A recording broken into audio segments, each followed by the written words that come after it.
संत मत धारा आपकी सेवा में प्रस्तुत। निर्द्वंद है ईश्वर, कभी सोचता नहीं दे दूं या ना दे दूं, देगा। हाँ, वो इच्छा किस जन्म में, क्या संस्कार बनके कब पूरी होगी, कितने जन्म दिला जाएगी, ये हमें नहीं पता। मैं आपको एक छोटा सा वृतांत सुनाती हूँ निर्द्वंद के बारे में, इच्छाओं के बारे में। डर लगने लग जाता है इच्छा करने से जो ये सुनता है। कहते हैं भक्त ध्रुव जो थे, पिछले जन्म में वो एक सन्यासी के पुत्र थे।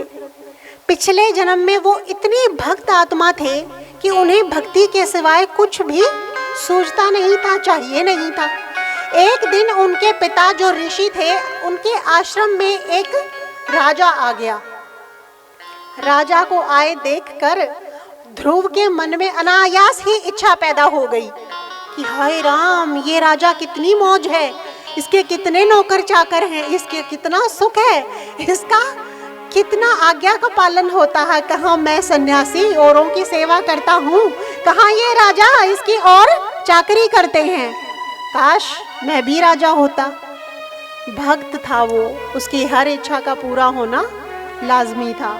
जो भक्त नहीं भी होता है ना, ईश्वर उसकी भी सारी इच्छाएं पूरी करते हैं। हमारे अंदर बैठे हैं वो, उन्हें पता है हम क्या चाहते हैं। हमारी हर इच्छा पूरी होगी, क्या जानते हैं आप? हमारी एक भी इच्छा ऐसी नहीं है जो ईश्वर सुनते नहीं हैं और पूरी नहीं करेंगे। लेकिन क्या होगा सुनिए, उस बेचारे भक्त दोबारा वो विचार आया भी नहीं, उसे पछतावा भी हुआ कि हाय, मैंने क्यों सोचा ऐसा, मैंने क्यों राजा बनना सोचा, भक्त बड़ा या राजा। फिर वो ज्ञान भी आ गया। लेकिन वो एक बार का पैदा हुआ संस्कार, वो एक बार की पैदा हुई इच्छा उसे ध्रुव का जन्म दिला गई, उसे मोक्ष से छुड़ा गई। उसे मोक्ष मिलता, वो अपने स्थान पर जाता, अपने लोक पर जाता। पर ईश्वर ने देखा इसे राजा बनने की इच्छा है, मुझे पूरी करनी होगी। उसकी वो एक इच्छा उसे भक्त ध्रुव का जन्म दिला गई। राजा तो बना, बहुत बड़ा राजा बना। ध्रुव को जानते हैं हम, बहुत बड़ा राजा बना ध्रुव। पहले भक्त भी बना, पर जन्म गंवा गया।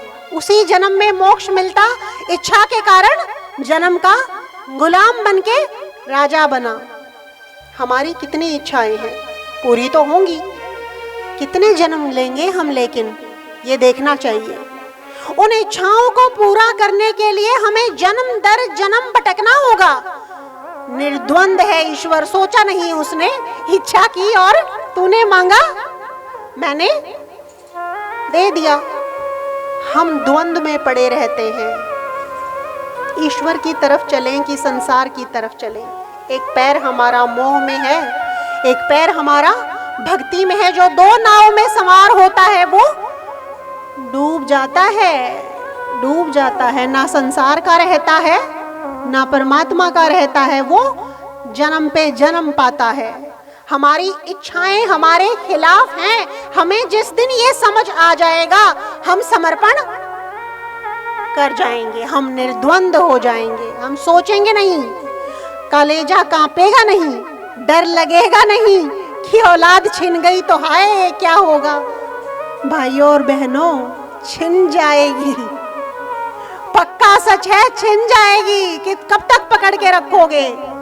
शरीर छूट गया तो हाय, छूट गया तो, मर गया तो मैं आज ही, छूट ही जाएगा, छूटेगा, पक्का है। कब तक पकड़ के रखेंगे? क्यों नहीं इस शरीर को आज ही सेवा में लगा देते हैं?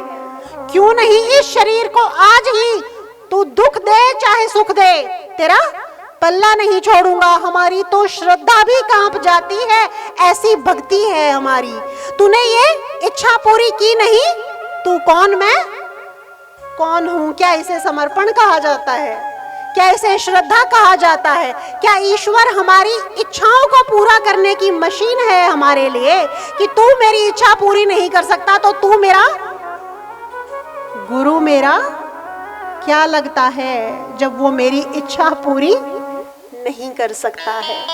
अरे वो इस इच्छा को नहीं, तुझे इच्छाओं से मुक्ति देने की इच्छा देने के लिए तुझे इस जगत में तेरे जीवन में आया है कि तू समझ जाए कि निर्द्वंद है ईश्वर। तुझे उसका रूप बनाने आया है, द्वंद जिसमें नहीं है। होते हैं ऐसे पल हमारी जिंदगी में जब हम में द्वंद नहीं होता। करूंगी ऐसा ही, सेवा करनी है तो करनी है, सत्संग में जाना है तो जाना है, भक्ति करनी है तो करनी है। ऐसे पल भी आते हैं हमारे जीवन में, और जो ऐसे ईश्वर के लिए जब ऐसे पल हमारे जीवन में आते हैं, हम उसका रूप बन जाते हैं। उस वक्त हम निर्द्वंद होते हैं, उनका रूप होते हैं। कितने हैं हम निर्द्वंद, कितने हैं हम ईश्वर का स्वरूप, ये हमें सबसे ज्यादा हमें पता है। निर्विकार है ईश्वर, बदलता नहीं कभी। ईश्वर बदलता नहीं कभी। हम कितना है निर्विकार, बदलते हैं। सुबह कुछ है, शाम तक, दोपहर में शायद कुछ और हो जाते हैं, शाम तक तो और ही कुछ हो जाता है। हमारी भक्ति चलायमान है। आज ईश्वर चाहिए, देख लूंगी। आज मुझे धन चाहिए, फिर बिल्कुल नहीं देखूंगी। मुझे कोई ये बता दे आज मुझे 1 करोड़ उस जगह से मिलने हैं, फिर देखूंगी नहीं, उसी वक्त जाऊंगी। इतनी कीमत है मेरी नजर में उस 1 करोड़ की, उसी वक्त पहुंचूंगी, मेरी कमाई होनी है।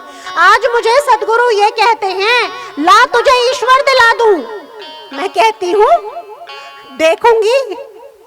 ये ईश्वर की कीमत है मेरी नजरों में कि मैं देखूंगी तुझे, तेरा दर्शन करूं या ना करूं। ईश्वर क्या करे बेचारा, जब हम देखेंगे तो वो भी बो दिया, क्या बो दिया, देखूंगी तुझे, देखूं या ना देखूं। वो क्या कहेगा, ला बढ़ा के देता हूं, देखूंगा तुझे, देखूं या ना देखूं। अगर एक बार ईश्वर वो नहीं करता ऐसा, लिख के ले लो, हमारा कर्म करवाता है हमसे। अगर एक बार ईश्वर ये कह दे देखूंगा तुझे, देखूं ना देखूं, क्या हाल होगा हमारा। काल रगड़ देगा हमें, कोई बचाने वाला बचेगा नहीं हमें संसार में। और हम ये गलती दिन रात करते हैं। संत राम नाम के हीरे मोती, संत बिखेरे गली गली, ले लो रे कोई नाम का प्याला, संत बताएं गली गली। संत तो बेचारे आते हैं, आवाज लगाते हैं, ले लो रे कोई नाम का प्याला, आवाज लगाएं गली गली। संत राम को नाम को बांटते फिरते हैं, और हम कहते हैं ले या ना ले। ये एटीट्यूड है हमारा ईश्वर के लिए। अब संत ये कह दें आजा तेरी आज ही इच्छा पूरी करूंगा, तुझे औलाद दूंगा, तुझे धन दूंगा, वहां देखना भीड़। आज संत ये कह दें इच्छाओं को पूरा करने वाला हूं मैं इच्छा पूर्ति की मशीन हूं, आजा मेरे चरणों में, जो चाहेगा तेरे कारोबार में बढ़ोतरी दूंगा, तेरे बच्चों को पढ़ाऊंगा, तेरे सारे परिवार को पता नहीं क्या क्या दे दूंगा, भीड़ लग जाएगी। और जब ये कहेंगे छोड़ दे ये सब कुछ, तेरे किसी काम का नहीं है, छूट जाएगा, किसी को अच्छे नहीं लगेंगे। सच बोलना कड़वा होता है। वो ये सिखाना चाहते हैं कि ये छूट जाएगा तेरे से, तू ये भी अपना ले, पर उस ईश्वर को भी जगह दे जो तेरे लिए सब कुछ है। अरे जिसने तुझे इतना कुछ दे डाला, तू उसे याद करना भी जरूरी, याद भी कर लो। उसे पाने तक तो कोई कोई पहुंचना चाहता है, कोई नहीं पाना चाहता ईश्वर को, क्योंकि जो हम इच्छा करेंगे वो मिलेगा। हमने ईश्वर की इच्छा की होती आज तक मोक्ष पा चुके होते। हमारी इच्छाओं में कमी है, इसलिए वो आज तक मिलता नहीं है। और ऐसे ही ना मिल जाए, उसे ईश्वर बहुत आसानी से मिल जाए तो कद्र नहीं रहती। संत बिखेरते रहते हैं, कद्र नहीं रहती है। समर्पण ईश्वर को पाने का एकमात्र रास्ता है। तन मन धन सब कुछ तेरा। वो एक वाणी आती है ना जो आरती में हम कहते हैं, तन भी तेरा, मन भी तेरा, धन भी तेरा, तेरा तुझको अर्पण करते क्या लागे है मेरा। और संत क्या कहते हैं, तन भी मेरा, धन भी मेरा, सब कुछ मेरा, और मेरा मुझको अर्पण करते फिर दिल धड़केगा तेरा। फिर तो सोचेगा जब मैं मांग लूंगा ये दे दे मुझे, जबकि पता है बढ़ा के दूंगा, जबकि पता है बढ़ा के दूंगा। क्यों रखूंगा, कर्ज नहीं लेना है। जो लेके रख लेता है कर्जदार बन जाता है। लेके रखने वाला संत बेचारे अपनी ही करनियों को खत्म करने पे लगे हैं। वो क्यों किसी का कर्ज लेके अपने आप को कर्जदार बनाएंगे। देंगे बढ़ाकर देंगे, हमें मांगना वो चाहिए जो जड़ हो। एक साधे सब सधे, सब साधे एक जाए, माली सींचे मूल को, फूले फले अघाए। जो ईश्वर के चरण पकड़ लेता है, जो ईश्वर की प्राप्ति की इच्छा कर लेता है, उसे वो सब कुछ दे देते हैं, क्योंकि ईश्वर से बड़ा पुण्य और दाता कोई नहीं है। अनंत है वो। हम तो सीमा में दे पाते हैं, लिमिट है हमारी। हम अनंत नहीं दे सकते हैं, हमारे पास कमाई ही नहीं है। अनंत दे सकते हैं। गुरु तक पहुंचाकर उन आत्माओं को हम उन्हें अनंत से मिलाने की कोशिश कर सकते हैं। अनंत का दान करेंगे अगर, अनंत से मिलवाने की चेष्टा करेंगे अगर, अनंत हम में बढ़ता चला जाएगा। क्या बढ़ाना क्या ना बढ़ाना हमारी कोशिशों पर निर्भर करता है। जितना अनंत की तरफ हम चलेंगे उतना ही हम भी शरीर से परे हुआ जाता है जीते जी, हुआ जाता है जीते जी। शरीर को छोड़कर आत्मा अपने सतलोक जाती है, ये सबसे बड़ा सच है। कितने लोग हैं हमारे में जो अपने शरीर को छोड़कर सतलोक जा चुके हैं, बताओ कितनों ने देख लिया ईश्वर। किस इंतजार में बैठे हैं, मौत आ जाएगी तब जागेंगे क्या? कब मिलेगा ईश्वर, जीते जी या मौत के बाद? किस इंतजार में बैठे हैं? जब आज तक हमें ईश्वर का दर्शन नहीं मिला है, जब आज तक हमें सतलोक का कुछ अता पता नहीं है, हमें ये पता नहीं है ईश्वर हम में कहाँ बैठा है, कहाँ उसकी चौकी है, कैसे मिलेगा और फिर कैसे बढ़ेगा।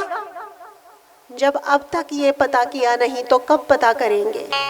काल करे सो आज कर। कभी संत ने ये कहा ही नहीं कि तू कल पे टाल देना। जो कल पे टालना था रावण ने वो सारा आज कर डाला। रावण ने मृत्यु के समय क्या कहा लक्ष्मण जी से कि लक्ष्मण अगर तू कुछ सीखना ही चाहता है तो मेरे से एक ही चीज सीख। मुझ में बहुत शक्ति थी पर मैं अपनी शक्ति के अच्छे इस्तेमाल को कल पर टालता चला गया और बुरे काम को आज ही करता चला गया। ये गलती हुई मेरे साथ, ये गलती हमसे नहीं होनी चाहिए। विचार तब किया जाता है जब घाटे का सौदा हो। ईश्वर को पाना कभी घाटे का सौदा नहीं होता है। ईश्वर ऐसी वस्तु नहीं है, ईश्वर ऐसे अनंत हैं कि हमें घाटा होने ही नहीं देंगे। हम घाटे की तरफ चलते जाएंगे तो घाटा होगा ही होगा।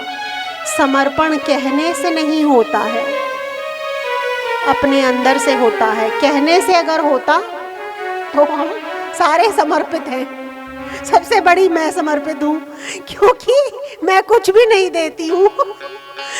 मेरा समझाने का कहने का अर्थ ये है, उस निर्द्वंद ईश्वर की अंदर हमें महसूस की शक्ति होनी चाहिए। उसके दर्शन की शक्ति संत देते हैं हमें। उसके दर्शन को हमें संत संभव करवाते हैं। वो दिखाते हैं कैसा है परमात्मा। सब जानते हैं ईश्वर अंदर बैठा है लेकिन बाहर खोज रहे हैं। इससे बड़ा भुलावा क्या होगा? सबको पता है हमारे अंदर परमात्मा है, हमारे अंदर आत्मा है, फिर भी बाहर भटक रहे हैं। क्या मिलेगा? क्या मिलेगा? जो जहां है ही नहीं क्या वो वहां मिलेगा? जो जहां है उसे वहीं खोजेंगे, वो वहां जरूर मिलेगा। बैठा है अंदर में, इंतजार में हमारे किसी दिन तेरे से मिलूंगा, क्योंकि पूत कपूत भले हो जाए, माता कुमाता नहीं होती है। ईश्वर हमारी माता के समान है। हम कितना भी उन्हें भूल लें, वो हमें याद जरूर करते हैं, वो नहीं हमसे मुंह फेरते हैं। एक बार हम उनकी तरफ, वो भी इंतजार में बैठे हैं, किस दिन तू मुझे देखने मेरे पास आएगा। और मेरे पास कहाँ आएगा? मंदिर में, चौराहे पे, मेरे पास कहाँ आएगा? कहाँ है मेरा एड्रेस? कहाँ है ईश्वर का एड्रेस? क्या पता है उसका? क्या बताया है संतों ने? कहाँ मिलेगा वो? जो एड्रेस है उसका, जो पता है उसका, वो संत जानते हैं। उनसे पूछ लेना चाहिए, उसमें हमारा ही भला है, उसमें हमारा ही भला है। और संत वही होता है जिसे लालच नहीं होता है, जिसमें विकार नहीं होता है, जो औरों के भले के लिए अपने जीवन को लगा दे, वो ईश्वर के उतने ही नजदीक होता है। क्योंकि ईश्वर भी औरों के भले के लिए ही अपने आप को लगाए रहते हैं। हम औरों के भले के लिए कितना लगाए बैठे हैं अपने आप को, कितना है ईश्वर में? अपने लिए सोचना अच्छी बात है। आप जपे, पहले तो आप जपे, उसके बाद औरों को जपावे। नानक निश्चय, बिल्कुल निश्चित रूप से श्री नानक साहिब ने, गुरु नानक साहिब ने कहा है, औरों को जपवावेगा तो निश्चित रूप से मुक्ति पावेगा। संत वही उसी रास्ते पे चलते हुए हम सबको ईश्वर से मिलाने के लिए हमारे बीच में आते हैं। हमें उनका साथ देना चाहिए, हमें उनकी सेवा करनी चाहिए। हमें भी वो वैसा ही बना देंगे जैसा हमारे अंदर वो ईश्वर विद्यमान है। हमें वो ईश्वर से मिला देंगे। मेरी उनके चरणों में यही प्रार्थना है कि जैसे उन्होंने इतनी मेहनत के साथ, इतनी कोशिशों के साथ अपना जीवन औरों को जपवाने में लगा दिया है, वो सदा हमारे ऊपर अपना आशीर्वाद भरा हाथ सदा हमारे सर पर बनाए रखें और हमारे अवगुणों को सदा, जो हम गलतियां करते हैं उन्हें वे सदा नज़रअंदाज करते हुए हम पर अपने आशीर्वाद भरा हाथ सदा बनाए रखें। उनके चरणों में इसी प्रार्थना के साथ आज का सत्संग मैं यही समाप्त करती हूँ। प्रेम से बोलिए श्री सद्गुरु साहिब की जय हो। सतनाम साहिब। प्रेम